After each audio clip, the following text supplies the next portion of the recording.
Salut à tous les amis, j'espère que vous allez bien.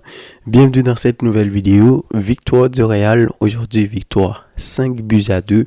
Le Real qui se qualifie pour les quarts de finale de cette Coupe d'Espagne. Mais quel match! Quel match les amis que je viens de voir à l'instant. Entre les pénaltys non sifflés pour le Real, le but exceptionnel de Kylian Mbappé aujourd'hui, même si ce but-là a été un petit peu entaché par l'action juste avant, qui aurait pu être un penalty pour le Celta Vigo. Le Celta Vigo qui est quand même revenu, ils sont quand même revenus au score 2-2, qui du coup, ils ont envoyé le match en prolongation. Alors, moi, je pensais qu'on allait directement au tir au but, mais j'ai dû confondre parce que, de mémoire, pendant la coupe, c'est en quart de finale, je crois, quart de finale ou semi-finale, à partir des quarts ou les semi-finales qu'on commence à aller en prolongation. Peut-être que c'était en 16e de finale. En tout cas, ils sont allés en prolongation. Endrick qui est monté, qui a marqué deux buts exceptionnels. Le but qui a permis au Real de passer 3-2 et le cinquième but qui a permis au Real de clôturer le score tout simplement, même si Valverde a encore une fois sorti un excellent but pour mettre le score à 4-2. Donc franchement les amis, c'était un très bon match. J'allais oublier Rudiger qui a été sauvé par une position avancée, parce que là, la dernière action de Rudiger, là, si là on n'avait pas donné penalty, je pense que moi-même j'aurais comme moi-même, j'aurais écrit une lettre, j'aurais envoyé aux organisations, vous savez, les organisations qui s'occupent de ce genre de choses. Je sais pas si c'était BAS ou la Liga ou je sais pas quoi, à qui j'allais envoyer ma lettre. Mais là, j'allais demander des explications, parce qu'à un moment donné, faut pas qu'on nous prenne pour des cons. Parce que je regarde le football comme tout le monde. Je suis pas un expert ou quoi que ce soit. Beaucoup de gens comme les arbitres, etc., ils ont plus d'expérience que moi. Mais quand même, je regarde le foot, je comprends certaines choses. Donc, j'aurais demandé des explications pour savoir ce qui s'est passé. Donc, Ancelotti aujourd'hui a mis des joueurs au repos, comme Bellingham, Rodrigo, Valverde, Ferland Mendy aussi. Donc, avant le but de Mbappé, le Real clairement avait la possession. Ils ont dominé le match depuis le début. Mais pour être honnête avec vous, j'ai jamais senti que le Real pouvait vraiment inquiéter le Celta Vigo. C'est pas parce que le Celta ils sont si forts défensivement que cela. C'est une équipe joueuse. Hein. Quand tu as des Marcos Alonso et Mingueza en défense, tu te doutes bien que tu n'es pas l'équipe la plus défensive que possible. Mais quand même, entre Vinicius, qui est pas très en forme en ce moment, aujourd'hui il a marqué, mais on a vu que c'était pas un très grand match de Vinicius. Mbappé qui se reprend petit à petit, qui commence à vraiment être en jambes dans cette équipe-là. Mais il y a une vraie question qui se pose. Est-ce que le retour en forme de Mbappé va pas poser problème, je sais pas moi, à Vinicius? Je parle plus en termes de compatibilité. Hein. Je suis pas en train de comparer les joueurs. Oui, je sais qu'il y a beaucoup de gens, le fait que Mbappé soit au Real, Vinicius soit au Real, on a envie qu'ils jouent tous les deux. Mais la vraie question, est-ce que ces joueurs-là, ils sont compatibles? Parce que à plusieurs reprises, j'ai vu Mbappé avec des ballons. On sent que c'est pas le même duo quand c'est Rodrigo et Vinicius. Avec Rodrigo et Vinicius, il n'y a aucun problème. Les gars, ils se cherchent les yeux fermés. Rodrigo essaie tout le temps de trouver le 1-2. Vinicius essaie tout le temps de trouver le 1-2. C'est pas des gars qui ont envie, vraiment envie de faire des stats. Alors que Mbappé, à l'inverse, c'est complètement différent. Hein. La dernière fois contre le Barça, il a utilisé l'appel de Vinicius et tout ça. Il a pris son ballon pour aller marquer directement. Aujourd'hui, il y a plusieurs reprises, j'ai vu Mbappé prendre le ballon. Il n'a jamais regardé autour de lui pour savoir qui était là. Il a essayé de faire des actions personnelles. Il y a même une action là où Vinicius, Vinicius était pas content. Donc, le but, c'est pas de critiquer Mbappé, il est comme ça. C'est pas la première fois que je le vois. Il l'a déjà fait au Paris Saint-Germain alors qu'il y avait Messi et Neymar. Donc il y avait une action, je me souviens bien, qu'il pouvait donner la passe à Neymar et il a essayé le tir croisé. Donc c'est le tempérament de Mbappé et c'est d'ailleurs pour cela qu'il est là où il est aujourd'hui. Un gars extrêmement important, parmi les meilleurs. On attend juste qu'il revienne à son niveau. Mais on sait que c'est un leader, le gars, et c'est surtout un buteur. Ces dernières saisons, il nous a montré. La dernière saison avec le Paris Saint-Germain, plus de 52 buts, même si il n'a pas fait sa meilleure saison footballistiquement parlant, mais en termes de stats, le gars, il est là. Donc, c'est à se demander, est-ce que ces deux-là peuvent jouer ensemble?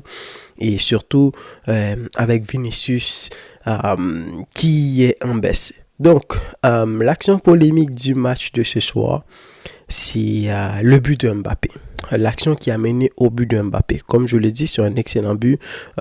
Passement de jambes, etc. Tir croisé. Tir au premier poteau, pardon. Donc, grosse frappe au premier poteau. Donc, c'est un très beau but de Mbappé. Mais là, revenons sur l'action. Déjà, il y a plusieurs façons qu'on peut voir cette action. Vinicius a essayé un truc qu'il fallait pas essayer. Donc tu peux pas être là dans ta surface de presque proche de ta surface de réparation. Il y a des parties du terrain que tu sais qu'il faut pas déconner. Donc si tu rates une action, ton équipe peut encaisser un but alors que tu n'étais pas en contrôle. C'est pas comme si tu menais 2-3-0 parce qu'il y a des moments dans des matchs où tu mènes 1-2-3-0, ton équipe est en confiance, tu peux te permettre de tenter certaines choses. Mais là, c'était pas le cas. Donc Vinicius qui a essayé un dribble. Mais en voyant les reprises, je me suis demandé, est-ce qu'il n'y a pas faute sur Vinicius? Ça, c'est la première chose. La deuxième chose, Rudiger, il a fait une grosse faute sur l'action. L'arbitre, visiblement, a décidé de laisser jouer parce qu'il aurait pu revenir sur cette action-là. Et ensuite, Lunin, il a fait faute. J'ai pris mon temps, j'ai vu, parce qu'en fin de première mi-temps, on nous a pas beaucoup montré des reprises. En tout cas, moi, ce que j'ai vu, on m'a pas montré beaucoup de reprises. Si vous avez d'autres chaînes, vous me direz. C'est plus en début, même avant le début de deuxième mi-temps, que j'ai revu l'action avant le début du match. Donc, tout d'abord, je pensais que c'était plutôt le joueur qui est allé faire le contact à Lunin. Donc là, j'aurais pu comprendre la décision de l'arbitre, mais à aucun moment, parce que le gars, il touche le ballon en premier, Lunin ne touche pas le ballon. Donc Lunin est sorti, il avait visiblement pas l'intention de toucher le joueur, mais la réalité, c'est qu'il l'a touché. Il y a contact et le joueur n'est pas allé chercher le contact. Donc, si tu me dis il n'y a pas pénalty, je vous le dis, moi je veux des explications. Je veux des explications et en plus, déjà l'arbitre ne l'a pas donné, la VAR n'est pas revenu sur l'action, l'arbitre a laissé jouer et derrière le Real marque. Donc je sais pas, pour moi il y a pénalty, ça c'est clair. Deuxième action, je pense à 2-2, avec la montée de Bellingham, le ballon qui touche son bras. Pour moi, encore une fois, il y a pénalty. Pourquoi? Parce que pour moi, le bras, il est détaché. Le bras est détaché. C'est pas comme si le bras est collé au corps de Bellingham. Le bras est détaché et d'après l'angle que j'ai vu, on peut pas me dire que c'est l'épaule. L'épaule, on sait où commence l'épaule. Donc, pour moi, il y a pénalty là-dessus aussi. Donc, j'aurais clairement donné pénalty. À ce moment-là, je pense que le match était déjà 2-2. Je pense qu'on a été en prolongation à ce moment-là. Donc, une occasion compliquée. Et l'autre occasion, comme je l'ai dit, l'action de Rudiger, là, même s'il a vraiment essayé de coller son bras, mais le tir, il était déjà parti. Il a touché le ballon avec même de coller son bras à son corps. Donc, il y aurait eu penalty. Heureusement, là-dessus, c'est une vraie décision de l'arbitre. Il y avait hors-jeu du gars. Je me souviens plus, il s'appelle Bamba, je crois. Il y avait hors-jeu du gars. Donc, le Real l'a échappé belle aujourd'hui. Ils ont quand même gagné. Mais encore une fois, on a vu que c'est un Real en difficulté. Un Real en manque d'inspiration. Peut-être qu'Ancelotti a choisi de faire ses changements beaucoup trop tôt. Il a fait sortir Mbappé. On était à 2-0 à ce moment-là, je crois. Il a fait monter Arda Güler, tous ces joueurs-là. Donc Vinicius est resté sur le terrain. Ensuite, Vinicius est sorti. Donc le Celta Vigo est revenu à 2 buts partout. Donc Endrick a marqué un doublé aujourd'hui. Je suis très content pour lui. Et c'est dommage, hein? C'est dommage.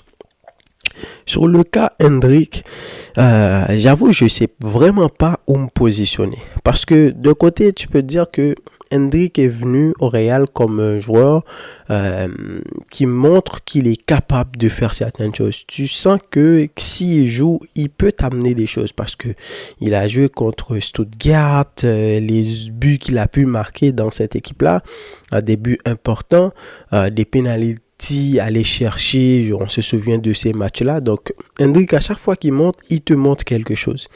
Mais de l'autre côté, j'ai pas envie d'être à la place d'Ancelotti pour faire ce choix-là parce que Mbappé, en attaque là, t'as Mbappé, t'as Vinicius, t'as Rodrigo. Déjà, ces trois-là, tu peux pas les mettre sur le banc. Bellingham, même s'il est un peu comme un milieu de terrain qui joue en 10, qui amène ce support offensif-là, derrière, t'as Brahim Diaz, qui depuis la saison dernière, c'est l'un des gars qui a été le plus important pour le trophée du Real. Hein. Toute l'équipe a été, tous les joueurs ont été importants. José Lu, j'en parle même pas. Donc t'as Brahim Diaz et t'as aussi Arda Güler.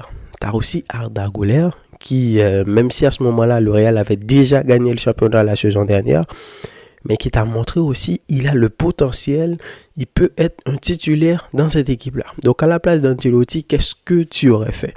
Parce que si je connais son tempérament, Ancelotti, il veut rester avec des gars d'expérience, des gars avec qui il est habitué.